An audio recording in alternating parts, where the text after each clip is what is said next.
नमस्कार। महाराष्ट्र हैंडलूम और कृष्णा जी के संघर्ष की कहानी को आगे बढ़ाते हैं और देखते हैं कि ये कहानी क्या नया मोड़ लाती है।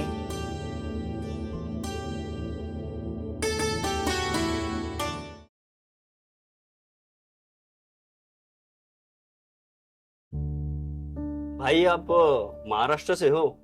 मैंने ऐसे बात करते हुए सुना आपके घर वाले बुनकर है क्या? हाँ हाँ, तुझे पता है किसी की बातें सुनना ना बुरी बात है।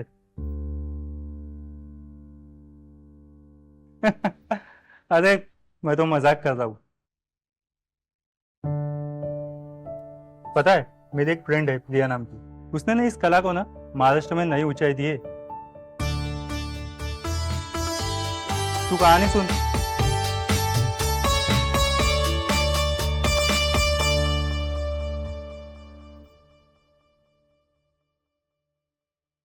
हाय रिया। हाय।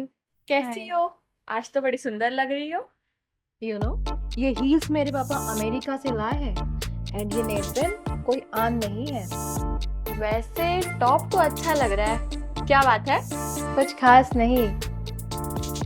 जब मैं कह रही थी ना पिछले 4 दिनों से ऑफिस नहीं गई थी, पाँव में मोच आई थी।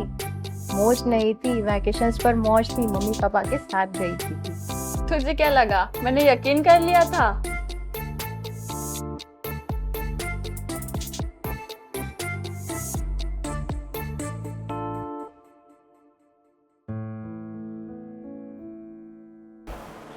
देख आज कितनी सुंदर बनकर आई है।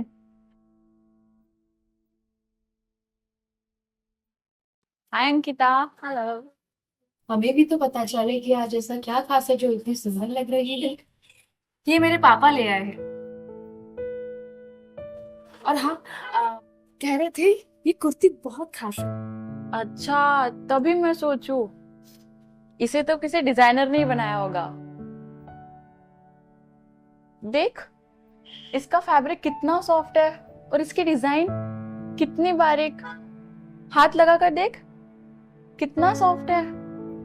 ये बनाई है हमारे महाराष्ट्र के हैंडलूम कारीगरों ने। Look at the grace. Maharashtra के हैंडलूम कपड़े तो वाकई बहुत सुंदर होते हैं। भारत की हथकरघा परंपरा विश्व भर में अपनी सुंदरता और बारीक कारीगरी के लिए जानी जाती है।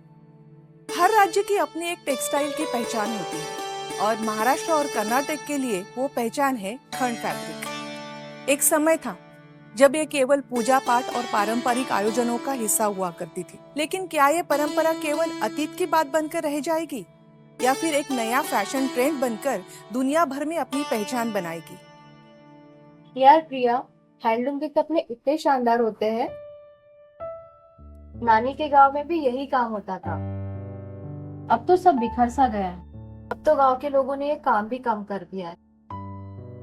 कारीगर कितनी मेहनत करते होंगे। कपड़ा बुनने में कभी कभी 10 दिन लग जाते हैं। आजकल कितने खर्चे होते हैं। बच्चे भी स्कूल जाते हैं, उनकी फीस पता नहीं कैसे मैनेज करते होंगे। क्यों ना अपने महाराष्ट्र की इस कला को पूरे दुनिया भर में दिखाते हैं। हाँ, मैं नानी से मिलती हूँ और उनसे इसकी सारी बात समझती हूँ और उनको समझाती हूँ कि महाराष्ट्र की इस कला को देश ही नहीं पूरे विश्व भर में हम कैसे मशहूर कर सकते हैं। श्योर।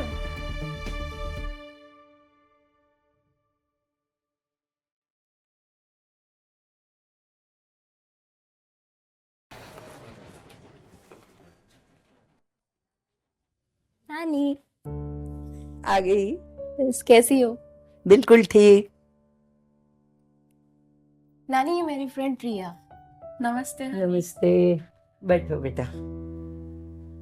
नानी आप क्या बुन रही हो? ये ब्लाउज पीस है बेटा। ये खंड की कढ़ाई है। ये कपास और रेयान के धागे से बनती है, इसलिए तो इतना हल्का है। देख, कितना सुंदर लग रहा है इसका डिजाइन।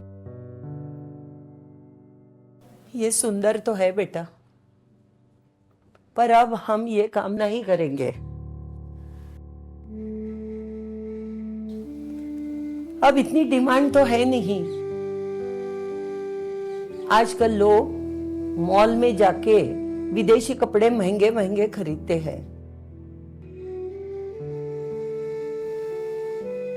ये सुंदर है, इसमें चमक है, पर ये चमक सिर्फ गांव तक ही सीमित रहती है, मॉल तक तो पहुंच ही नहीं पाती। क्या करें? मैं 1 मिनट आती हूँ। हेलो। हाय। हाँ अंकिता, तू मुझे रिसर्च करके बता कि मुंबई में कौन कौन से बड़े बड़े फैशन स्टोर्स हैं, और मुझे ये भी बता कि ड्रेसेस कहाँ से मंगाते हैं। और हाँ सुन, अगर किसी चीज़ को ऑनलाइन बेचना है तो उसका प्रोसेस क्या है। ठीक है, बाय।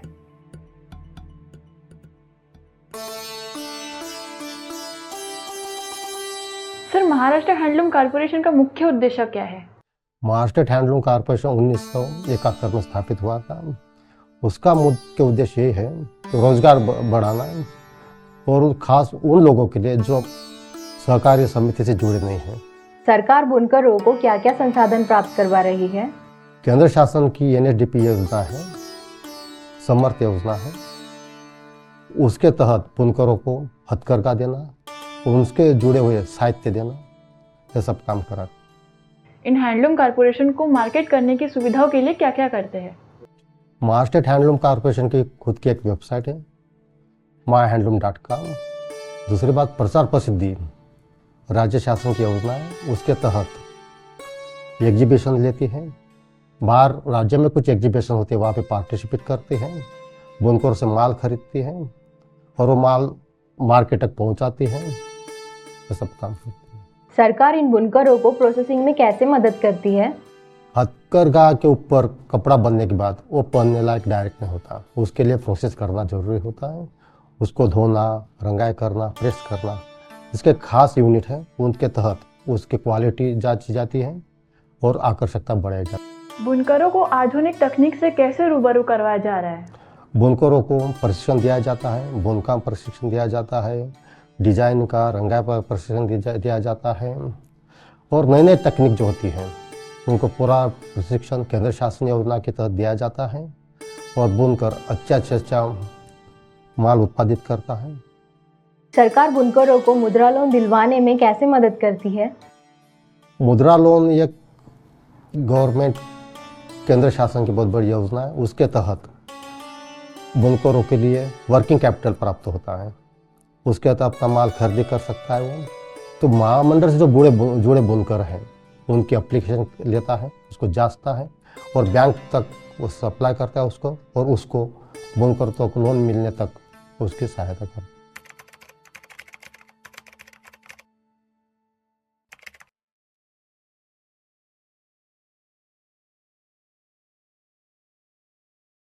यार, ये गंगाधर जी ने कमाल की बातें बताई है। एग्जैक्टली। हेलो। हाँ सुन, मैंने सारी रिसर्च कर ली है। मैंने कुछ बड़े मॉल्स और मार्केटिंग एजेंट से बात की है जो हैंडलूम उत्पादनों को डील करते हैं। उनको तो सामान समय पर मिल ही नहीं पाता। वो कह रहे थे कि बीच में कुछ ज्यादा ही लेयर्स होते हैं जो हैंडलूम को मॉल तक पहुंचने में बहुत महंगा कर लेते। लेकिन ना, अब ऐसा नहीं होगा। ओह। ठीक है।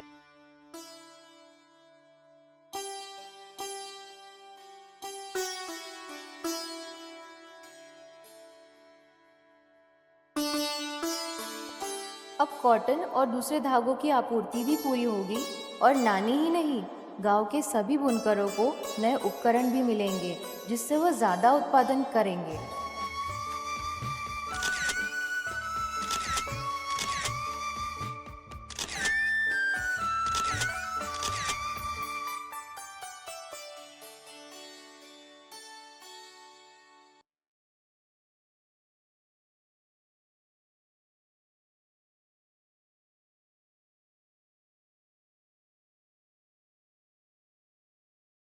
हेलो। हेलो, सुन, लोगों की केवल ड्रेसेस के लिए ही नहीं तो तरह तरह की डिमांड आने लगी है। किसी को पैठनी साड़ी, किसी को खन के ब्लाउज, बेडशीट्स, टॉवेल्स, इनफैक्ट सबकी डिमांड आने लगी है। और अभी तो लोगों को ज्वेलरीज भी चाहिए। ओ, ये तो बहुत अच्छी बात है। हाँ,